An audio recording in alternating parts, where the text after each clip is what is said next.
تمہید کی ضرورت ہے. ہر قسم کے اندر میدان میں لوگ ترقی کریں. صحابہ کرام نے کہا اے اللہ کے رسول صلی اللہ علیہ وسلم وہ جو ایک دن 1 سال کا ہوگا تو ہم 1 دن کی نماز پڑھیں گے یا کہ 1 سال کی نماز پڑھیں گے؟ آپ نے کیا فرمایا؟ نہیں، حساب لگا کر کے 1 سال کی نماز پڑھنی ہے.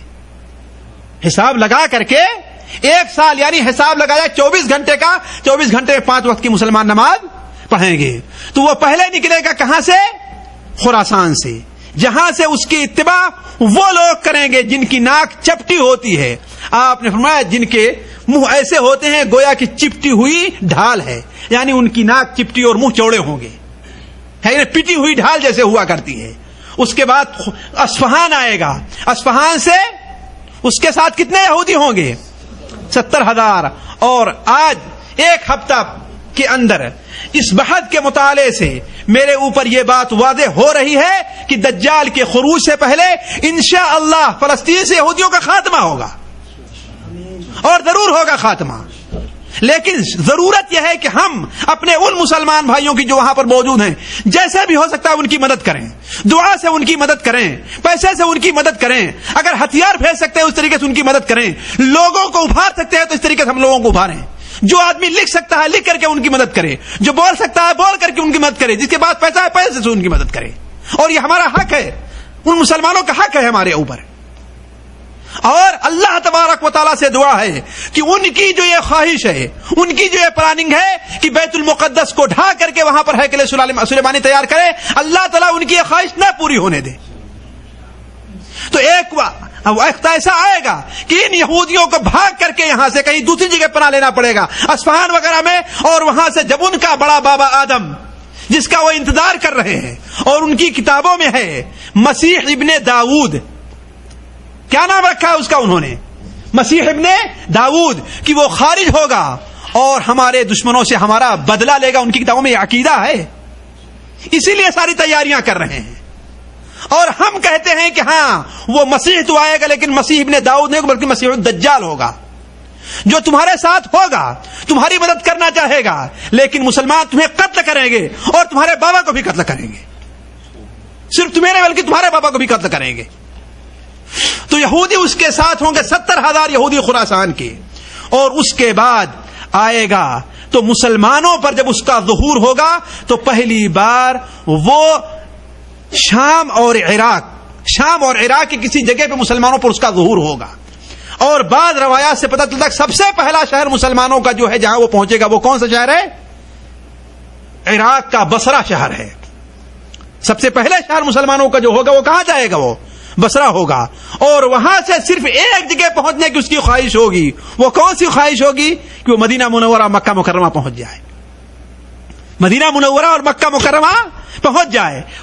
وہاں پہنچ کر کے مدینہ منورہ اور مکہ مکرمہ، لیکن مکہ میں بھی اس کا داخلہ نہ ہو پائے گا، جیسا کہ میں آگے بتلاؤں گا. تو عرض کرنے کا مقصد یہ ہے کہ اس کا خروج کہاں سے ہوگا، یہ بات یاد رکھنے کی ہے.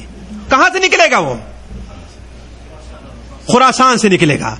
آپ صلی اللہ علیہ وسلم مشرق کی جانب بتایا ہے، مشرق عرب کے لحاظ سے خراسان مشرق میں ہے، وہاں سے لوگ اس کی اتباع کریں گے. پھر کہاں آئے گا؟ وہ اصفہان آئے گا. البتہ مسلمانوں پر اس کا ظہور کہاں سے ہوگا؟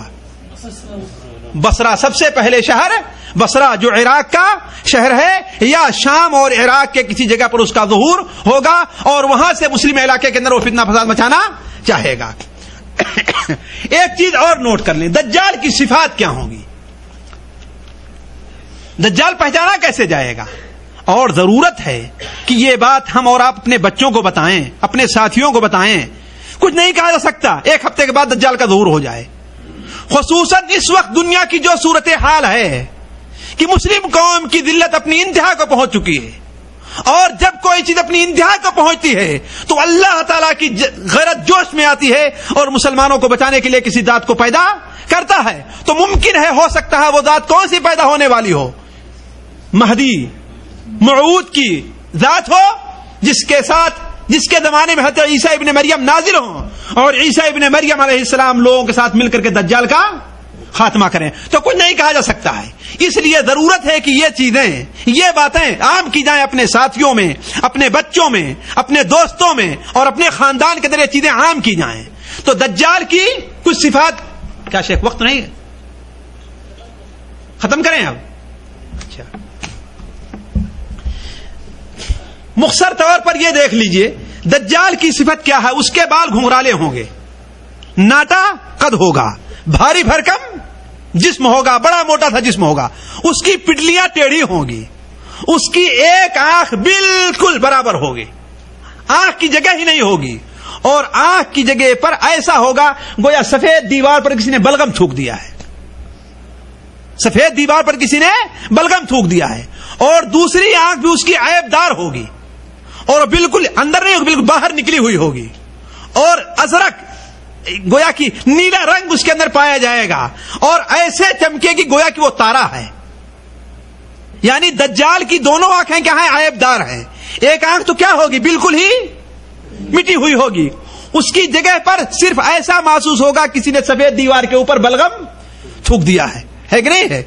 اگر عیب نہ ہوتا پھر تھوک کر کے دکھاتا آپ لوگوں کو، لیکن عیب کی بات ہے نا. آپ لوگ آزمانے نہ لگے کسی دیوار کے اوپر، اپنی دیوار ہے تو کوئی بات نہیں آزما لیں گے، لیکن اگر کرائے پر مکان لیا ہے تو اس پر نہ آزمائیں گے آپ لوگ، ہے کہ نہیں ہے؟ تو پہلی آنکھ کی کیفیت یہ ہوگی. اور دوسری کیا ہوگی؟ وہ بھی اپنی جگہ پر نہیں ہوگی، بالکل اٹھی ہوئی ہوگی، بالکل باہر، اور نیلے رنگ کی ہوگی، اور ایسی چمک اس کے اندر پائی جائے گی گویا کہ وہ کوئی تارا ہے، وہ تارا ہے. تو اس کے جسم کے اندر بہت بال ہوں گے، اور اس کا سر ایسا ہوگا گویا کہ کسی خطرناک بڑا سانپ کا سر ہے، وہ بڑے سانپ کا سر ہے. اس کے بال گھنگرالے ہوں گے، اور بال بھی اتنے موٹے کھڑے ہوں گے کہ اللہ کے رسول صلی اللہ علیہ وسلم کی ارشاد ہے گویا کی درخت کی ڈالیاں ہیں وہ. یعنی عجیب غریب اور خوفناک اس کی صورت ہوگی، عجیب غریب خوفناک اس کی صورت ہوگی، اور بڑی تیزی کے ساتھ دنیا میں چلے گا، وہ دنیا کے ساتھ بڑی تیزی کے ساتھ کرے گا. حتیٰ کہ مسلم شریف کے اندر نواس ابن سمعان کی روایت ہے، اللہ کے رسول صلی اللہ علیہ وسلم نے ارشاد فرمایا ایسا محسوس ہوگا کہ تیز ہوا اسے بھگا کر کے لے جا رہی ہے. جس طرح بدلی کو تیز ہوا نہیں لے آتی بھگا کر کے، ایسا ہی بھاگتا ہوا پوری دنیا کے سیر کرے گا وہ. تو یہ مختصر طور پر دجال کی نشانیاں ہیں. حدیثیں اس سلسلے میں اللہ کے رسول جو ہے اس کو ہم نے چھوڑ دیا ہے. اس کے بعد یہ دیکھیے کہ دجال دعویٰ کس بات کا کرے گا، یہ بھی بات واضح ہونی چاہیے. شروع میں وہ جب نکلے گا تو نیکی کا دعویٰ کرے گا کہ ظالموں سے ظلم کا بدلہ لینا ہے تاکہ غریب مسکین لوگ اس کے ساتھ ہو جائیں. اور کوئی بھی جھوٹا آدمی پیدا ہوتا ہے تو یہی کہتا ہے کہ میں جو ہے تمہاری مدد کرنے کے لیے آیا ہوں. اس کے بعد کچھ دنوں کے بعد وہ نبوت کا دعویٰ کر دے گا. اور ہمارے ہندوستان میں بھی جب جھوٹا نبی پیدا ہوا تھا، کیا نام ہے اس کا؟ غلام احمد قادیانی. تو پہلے کیا کیا تھا؟ عیسائیوں کے خلاف کتابیں لکھنے کا اس نے دعویٰ کیا، اور کہا 60 جلدوں کے اندر میں کتابیں لکھوں گا، اور خوب پیسہ گھسیٹا مسلمانوں سے. اور 1 جلد لکھ کر کے 2 جلد 3 جلد 6 تک پہنچا. اس کے بعد کہتا ہے بھائی 6 میں اور 60 میں کتنا؟ 1 نقطے کا فرق ہے، بس 6 اور 60 میں کتنا فرق ہے؟ 1 نقطے کا فرق ہے. اگرچہ ہم نے کچھ نہیں کیا لیکن 1 نقطہ رہا تو 60 کتابیں ہو جائیں گی. تو خوب پیسہ گھسیٹا لوگوں سے بدبخت نے، اور دعویٰ کیا کس بات کا؟ بعد میں نبوت کا دعویٰ کر دیا. تو دجال بھی پہلے تو لوگوں کے حقوق دلانے کا، انصاف سے لڑنے کا دعویٰ کرے گا، اس کے بعد نبوت کا دعویٰ کر دے گا، اور جب آخر میں پہنچے گا تو کس کا دعویٰ کر دے گا؟ وہ کہ میں ہی خدا ہوں. اسی لیے اللہ کے رسول صلی اللہ علیہ وسلم نے ارشاد فرمایا کہ تمہارا رب کانا نہیں ہے، وہ کانا ہوگا، ہے کہ نہیں؟ جو بدبخت اپنے جسم سے اتنے عیوب کو نہیں دور کر سکتا کہ وہ ناٹا ہو، پٹلی اس کی ٹیڑھی ہو، اور معمولی سے آگے جھکا کبڑا بھی ہو، اس کی دونوں آنکھوں میں کوئی آنکھ صحیح سالم نہ ہو، اس کے سر کے بال ڈالیوں کے طریقے سے کھڑا ہو، اتنا عیب اس کے جسم کے اندر پایا جا رہا ہو، کسی خدا ہو سکتا ہے؟ یہ ایسی چیز ہے جس کو اس زمانے بھی ہمیں اور آپ کو جو ہے اپنے اوپر اپنے ماحول میں فٹ کرنا چاہیے. جن لوگوں کو قبروں میں دفن ہے، ہم لوگ ان سے دعائیں مانگنے جاتے ہیں، ان کے اندر تو اتنی بھی طاقت نہیں کہ اپنے آپ قبر کے اندر چلے جاتے، ان کو دفن کیا گیا ہے لے جا کر کے. زندہ آدمی مردوں سے جا کر کے اپنی مرادیں منگوائے، یہ کت بے عقلی کی بات ہے دوستو، ذرا سوچنے کی بات ہے. کہتے ہیں نا انہیں فلاں نے شہید کر دیا، تو جو آدمی اپنی جان نہیں بچا سکا وہ تمہاری کیا مدد کرے گا؟ وہ سوچنے کی بات ہے، یہ سوچنے کی بات ہے. تو دجال کے بارے میں آپ نے بیان فرمایا کہ سن لو وہ کیا ہوگا.